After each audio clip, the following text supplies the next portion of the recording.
Okay. ఇది ఏజ్‌ని బట్టి ఏమన్నా ఉంటదా సార్? అంటే మామూలుగా ఏ ఏజ్‌లో ఎందుకంటే కొన్ని కమ్యూనిటీలో మనం చూస్తే చిన్న పిల్లలకి చేస్తా ఉంటారు. సో, ఇది ప్రాబ్లమ్ వచ్చిన తర్వాతనే చేయించుకోవాలా? లేదంటే ముందుగానే సేఫ్ సైడే కొన్ని కమ్యూనిటీలో చూసుకుంటే గనక ఆల్రెడీ చిన్నప్పుడే చేయించుకుంటే ఈ ప్రాబ్లమ్ ఇష్యూస్ ఉండవు. ఎందుకంటే చిన్నప్పుడే వాళ్ళు కట్ చేసేస్తారు కాబట్టి. ఇది ఏంటంటే ఎవరికైనా రావచ్చు. Irrespective of age. Age limit అనేది అట్లా ఏమి ఉండదు. కొందరికి ఇక్కడ వరకు అటాచ్మెంట్ ఉన్నా కొందరికి పెయిన్ ఏమి ఉండదు. అట్లాంటి వాళ్ళు వాళ్ళ లైఫ్ని అట్లే సాగిస్తూ ఉంటారు. బట్ యంగ్స్టర్స్ చూసుకుంటే కనుక వాళ్ళకి అటాచ్మెంట్ పైన ఉంటే మాత్రం డెఫినెట్గా 100% ఇంటర్కోర్స్ చేసేటప్పుడు 100% బ్లీడ్ అవుతుంది అండ్ పెయిన్ఫుల్ ఇంటర్కోర్స్ ఉంటుంది. ఒక్కసారి పెయిన్ఫుల్ ఇంటర్కోర్స్ అనేది మైండ్లోకి వస్తే ఎరెక్టైల్ డిస్ఫంక్షన్ స్టార్ట్ అయిపోతుంది.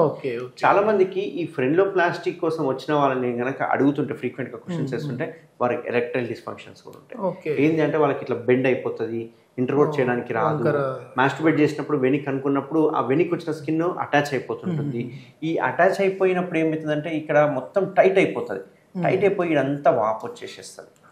అట్లా వాపు వచ్చేదాన్ని కూడా పారాఫైమోసిస్ అంటాం. ఇది కూడా ఒక ఎమర్జెన్సీ కండిషన్. ఇందులో కూడా బ్లీడ్ అయ్యే అవకాశాలు ఉంటుంది.